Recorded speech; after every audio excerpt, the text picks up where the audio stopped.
So hello everyone and welcome to the new lecture of FRB 2.0 जिसमें कि हम लोग आज पार्लियामेंट चैप्टर स्टार्ट करने वाले हैं और पार्लियामेंट को हम दो लेक्चर्स में कवर करेंगे। आज के इस लेक्चर हम लोग आर्टिकल नंबर 79 से स्टार्ट करेंगे and we will go on until article number 88।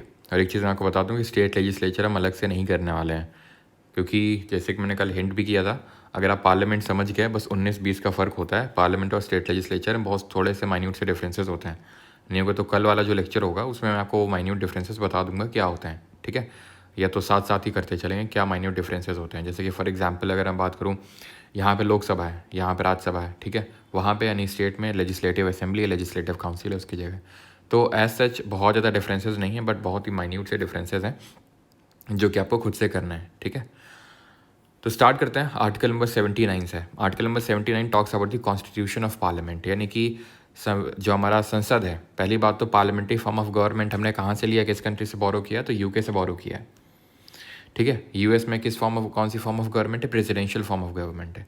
There shall be a parliament for the union, एक पार्लियामेंट होना चाहिए। मैं आर्टिकल नंबर 78 तक देख लिया था। Article 78 duties of prime minister के बारे में बता रहा था। अब 79 में हम एंटर कर चुके हैं जहाँ पे वो पार्लियामेंट का कॉन्स्टिट्यूशन के बारे में। कॉन्स्टिट्यूशन का मतलब ये है कि पार्लियामेंट में कौन कौन आएगा। तो पार्लियामेंट में 3 लोग आएंगे, Lok Sabha, Rajya Sabha and president. Lok Sabha, Rajya Sabha and president. Lok Sabha को बोलते हैं हम लोअर हाउस, फर्स्ट चैम्बर या house of people. Lower house, first chamber या house of people, okay. Rajya Sabha को बोलते हैं upper house, second chamber, council of state या हाउस ऑफ एल्डर्स के नाम से जानते हैं। अब यहाँ पे अगर हम क्वालिफिकेशन की बात करें, वैसे क्वालिफिकेशन आगे हम देखेंगे, तो उसको अभी एज वाला ये छोड़ दो आप, जो एज लिखा है। बस ये ध्यान रखो कि पहली जो सिटिंग हुई थी वो 17 अप्रैल 1952 को हुई थी, ठीक है। लेकिन एक चीज़ नोट करना है यहाँ पे, पहली सिटिंग तो 17 अप्रैल 1952 को हुई थी 1952 को, लेकिन अगर फर्स्ट मीटिंग पूछेगा ना तो वो 13 मई 1952 को हुई थी। राज्यसभा और लोकसभा दोनों की ही फर्स्ट जो मीटिंग है वो 13 मई 1952 को हुई थी, ये ध्यान रखना। ये सीटिंग हुई थी 17 अप्रैल को। अगर सर स्पेसिफाई ना करे सिटिंग मीटिंग तो हमें क्या टिक करना है, दोनों ऑप्शन में 17 अप्रैल और 13 में, you have to go with 13 May 1952। 1954 में इनके हिंदी नेम को अडॉप्ट किया गया था। जैसे पहले तो कॉन्स्टिट्यूशन में तो हाउस ऑफ पीपल लिखा हुआ है और लिखा हुआ है काउंसिल ऑफ स्टेट राज्यसभा को, ओके। लेकिन ये हिंदी नाम है लोकसभा और राज्यसभा। अब इसको लोकसभा क्यों बोलते हैं, क्योंकि लोग डायरेक्टली यहाँ से चुन के लोग भेजते हैं। यहाँ पे जो मेंबर ऑफ पार्लियामेंट होते हैं, जो लोकसभा में बैठते हैं, उनको हम पीपल ऑफ, जैसे कि अभी 17th लोकसभा के इलेक्शंस हुए थे, है ना। मोदी जी प्राइम मिनिस्टर बने और बाकी सारे मिनिस्टर्स, उनको किसने चुन के भेजा, हमने चुन के भेजा, ठीक है। नहीं, लोगों के द्वारा इनका क्या होता है, डायरेक्ट इलेक्शन होता है। तो लोकसभा में वी प्रेफर डायरेक्ट इलेक्शन, ठीक है, डायरेक्ट इलेक्शन होता है। एंड यहाँ पे ध्यान रखना, first past the post system के थ्रू चुनाव होता है, first past the post system, ठीक है। अब मैं ज़्यादा इसके डिटेलिंग में नहीं जा रहा हूँ first past the post system क्या होता है, बस इसका मतलब ये होता है कि जो भी सबसे ज़्यादा वोट सिक्योर करेगा, नॉट नेसेसरीली कि उसको मेजोरिटी ऑफ वोट लाना है कि 1 लाख अगर वोट पड़े तो उसको एटलीस्ट 50,000 एक वोट तो लाना ही पड़ेगा, नहीं। आपके कितने भी क्यों वोट ना हो, बस आपके बाकी सबसे ज़्यादा वोट होने चाहिए। अगर ऐसा है तो you have won the election, okay. Rajya Sabha में ऐसा नहीं होता है, राज्यसभा में होता है इनडायरेक्ट इलेक्शन। इनडायरेक्ट इलेक्शन का मतलब होता है अप्रत्यक्ष चुनाव, और यहाँ पर होता है हाँ अप्रत्यक्ष चुनाव, और यहाँ पर होता है प्रोपोर्शनल रिप्रेजेंटेशन, यानी कि अनुपातिक प्रतिनिधित्व, प्लस सिंगल ट्रांसफरेबल वोट, यानी कि एकल संक्रमणीय मत। समझ में आती है बात। तो राज्यसभा में एक्चुअल में इनडायरेक्ट इलेक्शन किस तरह से होता है कि लोग जो होते हैं, पीपल ऑफ इंडिया, वो डायरेक्टली वोट नहीं करते हैं। तो कौन करता है, जो राज्य की विधानसभाएं होती हैं, लेजिस्लेटिव असेंबली होती हैं, वो लोग चुन के भेजती हैं, ठीक है। वो लोग चुन के भेजती हैं राज्यसभा में, और इसी तरह से हर राज्यसभा, हर स्टेट का अपना अपना रिप्रेजेंटेशन होता है। But remember, only 3 UTs have representation in Rajya Sabha, यानी कि सारे राज्यों का रिप्रेजेंटेशन है राज्यसभा में, बिकॉज सारे राज्यों में विधानसभा, लेजिस्लेटिव असेंबली है। लेकिन सिर्फ 3 केंद्र शासित प्रदेशों के पास ही क्या है, आपका लेजिस्लेटिव असेंबली है। तो इसी वजह से ध्यान रखना कि सिर्फ 3 UTs हैं। कौन कौन सी, दिल्ली जहाँ से 3 सीट निकल के आती हैं राज्यसभा की, पुडुचेरी जहाँ से 1 सीट निकल के आती है राज्यसभा की, और जम्मू एंड कश्मीर जहाँ से 4 सीट निकल के आती हैं राज्यसभा की। तो ये सिर्फ 3 UTs हैं जिनका रिप्रेजेंटेशन है। बाकी सारे राज्य तो 28 जो 28 स्टेट्स हैं उनका रिप्रेजेंटेशन है राज्यसभा में। और सबसे ज़्यादा किसका है, मैक्सिमम है रिप्रेजेंटेशन यूपी का, 31 सीट निकल के आती हैं 31। सर मिनिमम किसका, तो मिनिमम में कोई एक स्टेट नहीं है, नॉर्थ ईस्ट के ज़्यादातर स्टेट हैं उनका सबका एक ही है, जैसे सिक्किम ले लो, त्रिपुरा ले लो, इन सबका एक सीट निकल के आता है। तो इस वजह से मिनिमम तो नहीं पूछेगा, मैक्सिमम ज़रूर पूछ सकता है, लेकिन हाँ स्पेसिफिक भी पूछ सकता है कि भाई आंध्रा का कितना है, महाराष्ट्र का कितना है। तो आपके लिए होमवर्क है, आप अगर सर्च करोगे, नहीं होगा तो मैं लिंक डिस्क्रिप्शन में डाल दूंगा, जहाँ पे पूरा वो आई थिंक PRS का वेबसाइट है, I think sorry election commission of India का वेबसाइट है, तो उसमें लोकसभा, राज्यसभा, विधानसभा तीनों की सीट्स लिखी हुई हैं कि स्टेट की कितनी है। तो एटलीस्ट ना सबकी तो आप अपने राज्य की और आसपास के राज्यों की तो देख ही सकते हो, सो दैट कि एलिमिनेशन से बात बन जाए, है ना। तो एटलीस्ट ये कर सकते हो आप। देन आर्टिकल नंबर 80 पे आते हैं अभी, ओके। और एक चीज़, चलो पहले 80 पे आते ही है। This talks about the composition of council of states, यानी कि जो काउंसिल ऑफ स्टेट है, अगेन मैं बार बार रिपीट नहीं करूँगा कि काउंसिल ऑफ स्टेट कुछ और नहीं बल्कि आपका राज्यसभा ही है, ओके। तो इसमें मैक्सिमम सीट्स कितनी हो सकती हैं, तो मैक्सिमम 250 सीट्स हो सकती हैं, 250 लोग हो सकते हैं मैक्सिमम, जिसमें कि 238 जो होते हैं, 238 होते हैं वो इलेक्टेड होते हैं। वो अभी मैंने बताया किस तरह से इलेक्टेड होते हैं, राइट। इनडायरेक्ट इलेक्शन होता है एंड प्रोपोर्शनल रिप्रेजेंटेशन पर सिंगल ट्रांसफरेबल वोट, वही लिखा हुआ है यहाँ पे कि स्टेट लेजिस्लेटिव असेंबली से लोग चुन के आते हैं 238 लोग, ओके।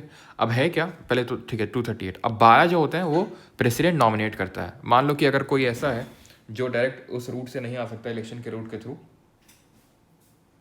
ठीक है, जो इलेक्शन के रूट के थ्रू नहीं आ सकता, तो एक यहाँ पर बैक रूट रखा गया है, लेटरल एंट्री वाला कॉन्सेप्ट रखा गया है कि अगर कोई प्रेसिडेंट को लगता है बहुत टैलेंटेड आदमी है और ये डायरेक्टली इलेक्शन से नहीं आ सकता, तो उसको नॉमिनेट किया जा सकता है अगर वो टैलेंटेड है। टैलेंट किस फील्ड में, literature, science, art, social service या किसी और फील्ड में भी हो सकता है, लेकिन कॉन्स्टिट्यूशन में सिर्फ यही लिखे हुए हैं, है ना। साहित्य, विज्ञान, कला और समाज सेवा, ये ध्यान रखना है। कैसे ध्यान रखना होता है, मैं लिसास करके ध्यान रखना होता है, literature, science, art and social service, alright, got it. अब हम आते हैं कि भाई करंट में कितनी सीट है। मैक्सिमम तो 250 हो सकती हैं, लेकिन मौजूदा समय कितनी है, तो मैक्सिमम है 250 और करंट में कितने हैं, करंट में 245, 245। What is the reason behind this, because आप देखो कि सिर्फ 3 यूटीज़ का ही रिप्रेजेंटेशन है आउट ऑफ 8, 5 यूटीज़ तो खाली हैं, तो 5 यूटीज़ की सीट खाली है। अगर मान लो उनकी भी लेजिस्लेटिव असेंबली की बनेगी और उनमें भी अगर उनको रिप्रेजेंटेशन देना पड़ा तो उनसे भी एक सीट निकल के आ जाएगी। सो 8 में से 3 ही यूटीज़ का रिप्रेजेंटेशन, इसलिए 5 खाली हैं, तो 245। The allocation of seats in the council of state to be filled by representation of, वो तो हम देख चुके हैं, अभी आई थिंक देखने की ज़रूरत नहीं है। 81 पे आता है। This talks about the composition of the house of people, that is Lok Sabha. तो ये लोकसभा के कॉम्पोजिशन की बात करता है, ठीक है। तो ये लोकसभा के कॉम्पोजिशन, जैसे आर्टिकल 80 राज्यसभा के कॉम्पोजिशन की बात कर रहा था, तो 530 members chosen by direct election from the state, वही first past the post system, not more than 20 members to represent the union territories. 20 से ज़्यादा लोग रिप्रेजेंट नहीं कर रहे होंगे यूटीज़ को, ठीक है। यानी मैक्सिमम कितनी हो सकती है, 550। पहले 552 हुआ करता था, क्योंकि 2 एंग्लो इंडियन को ये बोला गया था कि आप नॉमिनेट कर सकते हो। किसको बोला गया था, प्रेसिडेंट को, कि आप 2 एंग्लो इंडियंस को लोकसभा में नॉमिनेट कर सकते हो if you feel that community is not adequately represented in the lower house, that is Lok Sabha. But after the 104th amendment इसको बंद कर दिया गया। जो SC ST का जो रिजर्वेशन है वो अभी भी कॉन्टिन्यू है, इनका जो रिजर्वेशन है वो आज भी कॉन्टिन्यू है SC ST का इन दी लोकसभा। लेकिन मतलब था ये कि एंग्लो इंडियन SC ST का साथ साथ चल रहा था, साथ साथ एक्सटेंड होता चला आ रहा था, तो एंग्लो इंडियन का बंद कर दिया गया 104th अमेंडमेंट से, और SC ST का 10 साल के लिए और बढ़ा दिया गया आगे, ऑलराइट।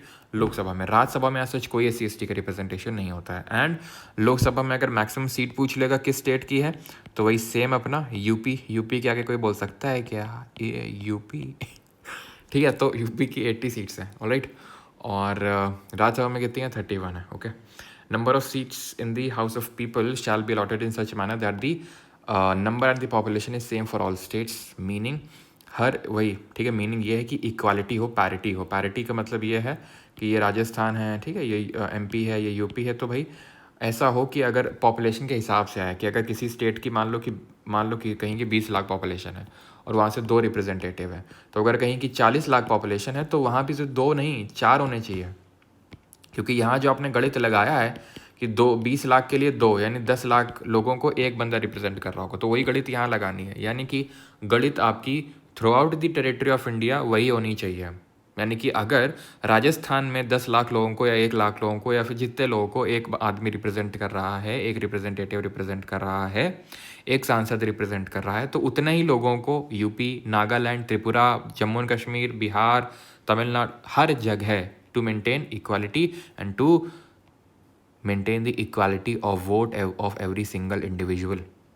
तो उसी के लिए कॉन्स्टिट्यूशन ने बोला है कि जब भी सेंसस हो, क्योंकि अब पॉपुलेशन चेंज होगी तो रिप्रेजेंटेशन भी चेंज होगा। अगर राजस्थान की पहले मान लो एग्जाम्पल के तौर पे 20 करोड़ जनता थी वहाँ पे, अब और यूपी की थी मान लेते हैं 25 करोड़, ठीक है, मान लेते हैं 25 करोड़ थी, तो अब मान लेते हैं उल्टा हो गया, यूपी की 30 करोड़ हो गई और राजस्थान की 40 करोड़ हो गई। तो ऑब्वियस ये बात है, अब लोकसभा हो चाहे राज्यसभा, रिप्रेजेंटेटिव कहाँ से ज़्यादा होंगे बताओ? राजस्थान से। क्यों? क्योंकि राजस्थान की पॉपुलेशन बढ़ गई। तो पता कैसे चलेगा? जब सेंसस होता है, जनगणना होती है। तो जनगणना के बाद कॉन्स्टिट्यूशन ने बोला डिलिमिटेशन कमीशन बिठाओ, पार्लियामेंट से बोला। It is not a constitutional body, it is mention under the constitution but it is not a constitutional body, remember this. तो डिलिमिटेशन कमीशन परिसीमन आयोग जो है आज तक 4 बार बना है, 1952, 62, 72, 2002। रिपीट 52, 62, 72, 2002। रिपीट 52, 62, 72, 2002। ओके, 4 बार बना है। अब हुआ क्या कि भाई कुछ सदर्न स्टेट को प्रॉब्लम होने लगी कि भाई ये जो बीमारू राज्य हैं, मतलब ऐसा सदर्न स्टेट ने बोला, ठीक है, नॉर्दर्न स्टेट को रेफर करते हुए, यूपी बिहार, मतलब मैं नहीं बोल रहा हूँ, उनके शब्द हैं वो, ठीक है, यूपी बिहार एमपी झारखंड, इन सबको कि बोला ये तो पॉपुलेशन दबा के इंक्रीज़ कर रहे हैं, ठीक है, और इनका रिप्रेजेंटेशन बढ़ रहा है पार्लियामेंट में। हम एक तो पॉपुलेशन डिक्रीज़ कर रहे हैं, लिटरेसी रेट बढ़ा रहे हैं, आपके फैमिली प्लानिंग प्रोग्राम को चला रहे हैं, और अब हमारा ये रिप्रेजेंटेशन घटा रहे हो, तो ये तो फिर हमें एक तरह से पेनल्टी पे करनी पड़ रही है अच्छा काम करने के लिए। तो फिर इंदिरा गांधी ने क्या किया, 42nd अमेंडमेंट के थ्रू 2000 तक पूरी तरह से फ्रीज कर दिया कि कोई डिलिमिटेशन कमीशन नहीं बैठेगा, और 1971 की जो जनगणना है उसी के हिसाब से जो है रिप्रेजेंटेटिव्स को चुना जाएगा। देन फर्दर 84th अमेंडमेंट से क्या किया सर, ये 42nd होगा, ठीक है, 84th अमेंडमेंट ने इसको 2026 तक बढ़ा दिया, ठीक है, क्लियर थी जी। 4 बार बना है और 2026 तक फ्रीज है। पहले 42nd अमेंडमेंट से 2000 तक, 84th अमेंडमेंट से 2026 तक 1971 के सेंसस के हिसाब से होता है। और अभी वाला जो सेंसस है आपको पता है कि ये 2027 वाला सेंसस हो रहा है कि नहीं हो रहा है? नहीं, हो रहा है कि नहीं हो रहा है? हो रहा है ना। तो बस अभी डिलिमिटेशन कमीशन फिर बैठेगा इसके बाद, और इसकी वजह से तमिलनाडु जैसे राज्यों को अब काफ़ी मतलब कि हम नहीं करेंगे डिलिमिटेशन कमीशन, हम नहीं मानते, ये सब चिल्लाना शुरू हो गया अभी से, ठीक है। तो खैर अब जो भी होता है देखते हैं 2027 में क्या होता है। 83 पे आते हैं। 83 duration of house of parliament, duration कितना होगा, काल समय अवधि कितनी होगी? तो काउंसिल ऑफ स्टेट यानी Rajya Sabha is not subject to dissolution. Why? Because it is a permanent house, it is a permanent house. ये एक स्थायी सदन है, परमानेंट हाउस है, ये कभी डिजॉल्व नहीं होता। It is like evergreen forest that we learn in geography. Evergreen forest are evergreen और they look evergreen not because they do not shed their leaves, but because they do not shed their leaves all at once। अपने एक साथ वो पत्तियाँ नहीं गिराते हैं, एक साथ पतझड़ नहीं करते हैं, बारी बारी करके करते हैं, इसलिए वो हमेशा ग्रीन। वही सेम यहाँ पे, ऐसा नहीं है कि एक बार राज्यसभा में घुस गया वो तो हमारा हो गया, अब तो मरेगा ही नहीं, अब तो बस वहीं बैठ गया सो बैठ गया, ऐसा नहीं है वह। और या फिर लोग वहाँ रिटायर नहीं होते, रिटायर होते हैं लेकिन हर एक तिहाई, जैसे ये है पूरा, मान लो 100 लोग हैं इसमें, ठीक है, कितने लोग हैं? 100 लोग हैं, तो 33 लोग मतलब 1/3 इस तरह से रिटायर होते रहेंगे, एक साथ नहीं, ठीक है। 1/3 इनका जब 6 साल पूरा हो जाएगा तो ये, इनका जब 6 साल पूरा हो जाएगा तब ये, इनका जब 6 साल पूरा हो जाएगा तब ये। तो मेंबर्स का टर्म होता है 6 साल का, रिमेंबर, लेकिन जो 1/3 मेंबर्स होते हैं वो हर 2 साल में रिटायर होते रहते हैं, ठीक है। And the house of people shall continue for 5 years from the date appointed and then dissolve. लेकिन जो हाउस ऑफ पीपल होता है दैट इज लोकसभा होता है, it is subject to dissolution, it can continue maximum for a period of 5 years, maximum. Minimum तो कुछ नहीं है, 13 दिन में सरकार गिरी है, ठीक है, तो मिनिमम तो कुछ नहीं है। जब नो कॉन्फिडेंस मोशन अविश्वास प्रस्ताव हुआ, सरकार tata bye bye good bye, ये हो जाता है। लेकिन मैक्सिमम 5 साल। Can it be extended, can this period of 5 years be extended? Yes, only in the case of emergency for 1 year at a time। for 1 year at a time doesn't mean कि बस 1 साल तक, 2 3 4 5 6 साल, जितना साल extend करना करते रहो। कब?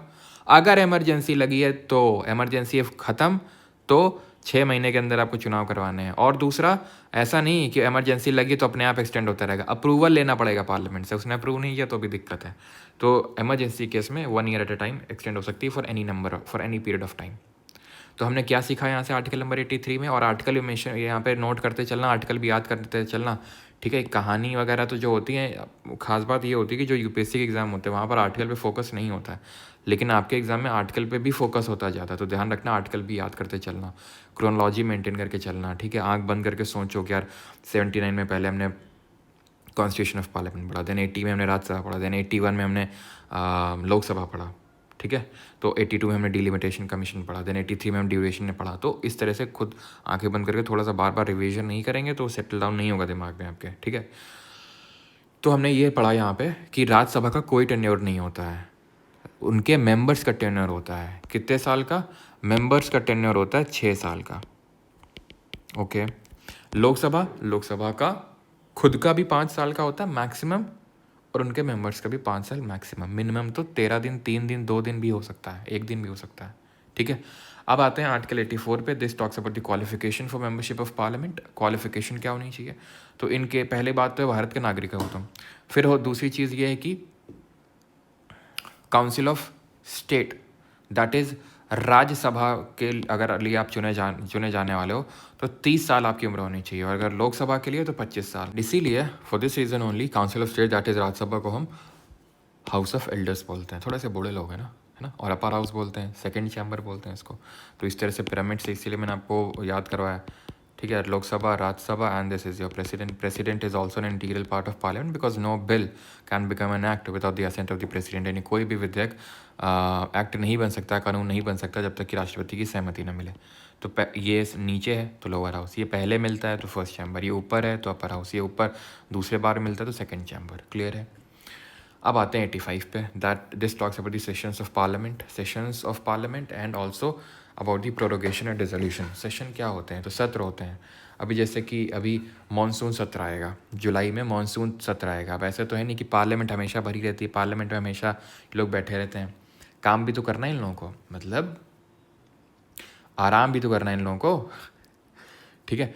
तो सेशंस ऑफ पार्लियामेंट 3 होते हैं हमारे। कौन कौन से? जैसे अभी से अगर मैं स्टार्ट करूँ तो जैसे अभी बजट सत्र होगा जुलाई अगस्त में। इसके बाद कौन सा होगा?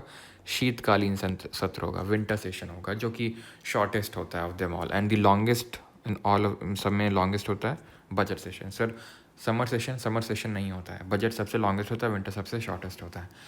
अब बजट जो होता है इसमें सब बजट वगैरह प्रस्तुत होता है। तो खैर आप ये समझिए। बाकी हमें ये ध्यान रखना है, ये कॉन्स्टिट्यूशन में लिखा हुआ है कि किन्हीं 2 सेशन के बीच का जो गैप होता है, जिसको रेसेस पीरियड बोलते हैं, रेसेस जो बीच का गैप पीरियड होता है, can not exceed, should not exceed 6 months, should not exceed 6 months.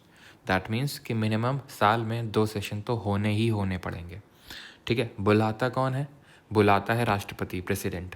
इनको प्रोरोग कौन करता है? सत्रावसान का उनको कौन करता है? यानी कि जैसे अभी बजट सत्र के मिलेंगे, बुलाएगा प्रेसिडेंट, आओ आओ सभी लोग आ जाओ जाओ, लड़ते हैं मिलके, चलो आ जाओ, आ गए, लड़ चुके ना, सबकी तसल्ली पूरी हो गई, जिसको जो बिल लाने हो गया ना, हाँ हाँ हो गया, चलो निकल लो। अब तो उस निकल लो को ही बोलते हैं prorogue, सत्रावसान।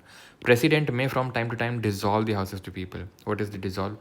Dissolve is a bigger instrument than prorogue. Bigger instrument का मतलब ये है कि प्रोरोग बोला प्रेसिडेंट ने, चलो भाई निकल लो, अब अगले सत्र में आना, मस्त नहा धो के अगले सेशन में आना। डिजॉल्व का मतलब पता क्या होता है? अब तुम निकल लो, नहीं तुम निकल ही लो, अब दोबारा दिख मत जाना तुम यहाँ पे। और ये बोल सकता है प्रेसिडेंट सिर्फ लोकसभा को। क्यों? राज्यसभा तो कॉन्टिन्यूइंग चैम्बर है, राज्यसभा तो परमानेंट हाउस है, उसमें तो सारे मेंबर्स एक साथ कभी रिटायर हो ही नहीं सकते हैं, उसमें तो पूरा हाउस कभी खाली हो ही नहीं सकता, बिकॉज वो तो एवरग्रीन है। ये जो हाउस ऑफ पीपल है, प्रेसिडेंट डिसॉल्व कर सकता है, यानी कि Rajya Sabha is not subject to dissolution. Remember this, only house of people, Lok Sabha. कब करता है प्रेसिडेंट? जब बहुमत खो देती है सरकार, तब। जब बहुमत खो देती है, नो कॉन्फिडेंस मोशन, अविश्वास प्रस्ताव पारित हो जाता है, तब। मान लो प्राइम मिनिस्टर की डेथ हो गई, फॉर एग्जांपल प्राइम मिनिस्टर ने रिज़ाइन कर दिया, तो फिर बिल्कुल ही प्राइम मिनिस्टर अगर रिज़ाइन कर दिया तो डिसॉल्व हो जाएगा, हो गई। डेथ हो गई अगर उनकी, और अगर कोई पार्टी मेजॉरिटी नहीं प्रूव कर पा रही है तो फिर वो डिसॉल्व करेगा प्रेसिडेंट और बोलेगा चलो नए चुनाव करवाओ भी, ठीक है। तो डिसॉल्व का मतलब ये होगा कि आज अगर मान लो लोकसभा और प्रेसिडेंट डिसॉल्व कर दिया, मतलब मोदी जी, उनकी पूरी काउंसिल ऑफ मिनिस्टर, उसका रिज़ाइन हो गया है, अब वो गए, अब या तो अब नई काउंसिल ऑफ मिनिस्टर बनेगी, नए चुनाव होंगे, ठीक है, नए चुनाव होंगे और नई काउंसिल ऑफ मिनिस्टर बनेगी। हो सकता है फिर से मोदी जी आ जाएं, लेकिन चुनाव ही होंगे, ठीक है। अभी तो वो है डिसॉल्व। आर्टिकल 86 पे आते हैं, राइट ऑफ प्रेसिडेंट। राष्ट्रपति का क्या अधिकार है? कि वो संबोधित कर सकता है किसको? हाउसेस को। कुछ मैसेज भिजवाना है तो मैसेज भिजवा सकता है। कौन? प्रेसिडेंट। ये स्पेशल एड्रेस है। स्पेशल एड्रेस का मतलब विशेष संबोधन। ये तब राष्ट्रपति करता है जब साल का पहला सत्र होता है या तो नई लोकसभा का पहला सत्र होता है, यानी कि commencement of the first session of after general election, मतलब नई लोकसभा का पहला सत्र, और after at the commencement of the first session of each year. इन दोनों मौक़ों पे जो संबोधन करता है राष्ट्रपति, that is called as motion of thanks. लेकिन यहाँ पे स्पेशल एड्रेस करके लिखा है, मोशन ऑफ थैंक्स नहीं। और इस मोशन ऑफ थैंक्स को सरकार को पास करवाना पड़ता है, और नहीं पास करवा पाई, that means it is a indicative of that government do not have the majority in the lower house, यानी कि सरकार का बहुमत नहीं है लोकसभा में। 88 rights of ministers and attorney general as respect of in the houses. अधिकार क्या है मिनिस्टर्स और अटॉर्नी जनरल के? अधिकार ये है कि हर मिनिस्टर और attorney general is mention under which article? Comment में बताओ जल्दी से। और अभी करंट में कौन है और पहले कौन थे, कमेंट में आपको बताना है। तो हर मिनिस्टर और अटॉर्नी जनरल के पास ये अधिकार है कि वो बोल सकते हैं किसी भी हाउस में, लोकसभा में, राज्यसभा में। Okay, I can repeat, her minister के पास ये अधिकार है और ये महान्यायवादी अटॉर्नी जनरल के पास ये अधिकार है कि that they can speak in either house of the parliament, किसी भी सदन में बोल सकते हैं संसद के, लोकसभा, राज्यसभा। लेकिन remember, shall or can only vote in that house of which they are a member. For example, Modi ji Lok Sabha के मेंबर हैं, क्या राज्यसभा में जाके बोल नहीं सकते हैं? बिल्कुल बोल सकते हैं। क्या राज्यसभा में वोट कर सकते हैं? नहीं कर सकते हैं, क्योंकि राज्यसभा के मेंबर नहीं हैं। राघव चड्ढा अगर बात करें राज्यसभा में बोल सकते हैं, लोकसभा में बोल सकते हैं, कि लोकसभा में वोट कर सकते हैं नहीं, क्योंकि राज्यसभा के मेंबर है। निर्मला सीतारमण राज्यसभा के मेंबर है। एस जयशंकर राज्यसभा के मेंबर है, वो लोकसभा में बोल सकते हैं लेकिन वोट नहीं कर सकते हैं। वहाँ की प्रोसीडिंग में हिस्सा ले सकते हैं लेकिन वोट नहीं कर सकते। अटॉर्नी जनरल ये कहाँ का मेंबर? ये किसी हाउस का मेंबर नहीं है। is neither is not a member of either house of the parliament, so he can take part in the proceeding of the parliament due to article number 88, but cannot vote because he is not a member of either house of the parliament. Now there was a question, I think recently question पूछा गया था कि prime minister किस case में अपने no confidence motion में vote नहीं कर सकता है। नो कॉन्फिडेंस मतलब होता है सरकार को गिराने का प्रस्ताव। अब अगर सोचो, अगर मोदी जी राज्यसभा के मेंबर होंगे, प्राइम मिनिस्टर राज्यसभा का, छोड़ो, एस जयशंकर, अगर उनकी सरकार को गिराने के खिलाफ प्रस्ताव आएगा तो क्या एस जयशंकर निर्मला सीतारमण वोट कर पाएंगे? नहीं कर पाएंगे। क्यों? क्योंकि अविश्वास प्रस्ताव सिर्फ लोकसभा में आ सकता है, राज्यसभा में तो आ नहीं सकता है। और आप राज्यसभा के मेंबर हो, और तो लोकसभा में वोट नहीं कर सकते। तो सरकार को गिरते हुए देख सकते हो, जाके जाना है लोकसभा में, कुछ बहस करनी है तो सरकार को गिरते हुए देख सकते हो, लेकिन बचा नहीं सकते हो, वोट नहीं कर सकते हो। इसलिए जनरली आप देखोगे कि लोकसभा के मेंबर होते हैं कौन? जो हमारे प्राइम मिनिस्टर होते हैं। और इसलिए भी क्योंकि लोकसभा में चुन के, मतलब लोगों ने डायरेक्टली वोट किया होता है, तो ऑब्वियस बात है लोकसभा में ही जाएंगे वो, ठीक है। लेकिन क्या कोई भी प्राइम मिनिस्टर अभी तक राज्यसभा में नहीं गए? मनमोहन सिंह राज्यसभा से थे। अब आपको लगता है मनमोहन सिंह जीत पाते कभी? हाँ, मनमोहन सिंह कभी चुनाव लोकसभा का जीत पाते नहीं, क्योंकि वो बड़ी फेंक नहीं पाते ना, तो इसलिए वो लोगों का दिल ना जीत पाते। वो बात अलग है कि बहुत अच्छे इकोनॉमिस्ट थे एंड 1991 के एलपीजी रिफॉर्म्स का क्रेडिट पूरा उन्हीं को जाता है, बहुत बड़े इकोनॉमिस्ट थे। लेकिन हर किसी के पास हर कला नहीं होती ना, एक होती है, खैर अब छोड़ो। तो ये सारी चीज़ें होती हैं। तो इंदिरा गांधी भी थी राज्यसभा की। आगे बढ़ते हैं 89 पे। अब 89 नहीं, अब हम आगे कल देखेंगे, ठीक है। चलो भाई, कोई दिल पे मत लिया करो, ठीक है, कि भाई सर ने ये बोल दिया तो लोड मत लिया करो यार इतना, ठीक है। कुछ लोग तो इतने होते हैं, मैं आपको बस बता रहा हूँ, कुछ तो इतने मूर्ख होते हैं, आप में से भी हो सकता है कुछ लोग हों ऐसे, ठीक है, कि वो पॉलिटिकल पार्टीज़ के लिए अपने घर वालों से, अपने दोस्तों से लड़ मर जाते हैं। इतने मूर्ख होते हैं, होंगे आप में से कुछ लोग, मैंने देखे हैं, ठीक है। अपने घर वालों से लड़ जाएंगे, गाली गलौज पे उतारू हो जाएंगे अपने दोस्तों से, ये करते हैं। जबकि वो उनको कोई दिक्कत नहीं है, ठीक है, वो अपना आपस में फ्रेंड्स हैं, ठीक है, उनके वो ऑब्वियस सी बात है, उनका तो काम है। आप क्यों भाई अपने रिलेशंस ख़राब करते हो? पॉलिटिकल पार्टी कभी भी रिजिड नहीं होना चाहिए किसी पॉलिटिकल पार्टी को लेके।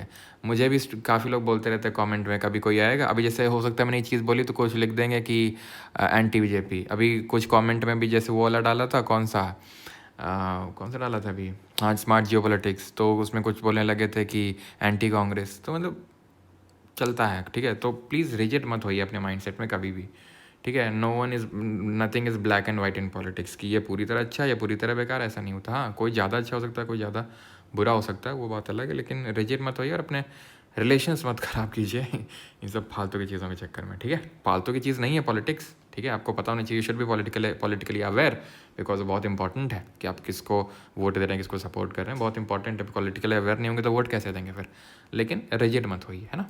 चलो, ज़्यादा ज्ञान हो गया आज, पॉलिटिकल ज्ञान हो गया। इस पॉलिटिकल ज्ञान के साथ ख़त्म करते हैं। अभी क्वेश्चंस मत अटेम्प्ट करिएगा, दूसरा लेक्चर हो जाए फिर अटेम्प्ट करिएगा, और बायो में आज रिप्रोडक्शन करेंगे, ठीक है, शाम को। Thank you.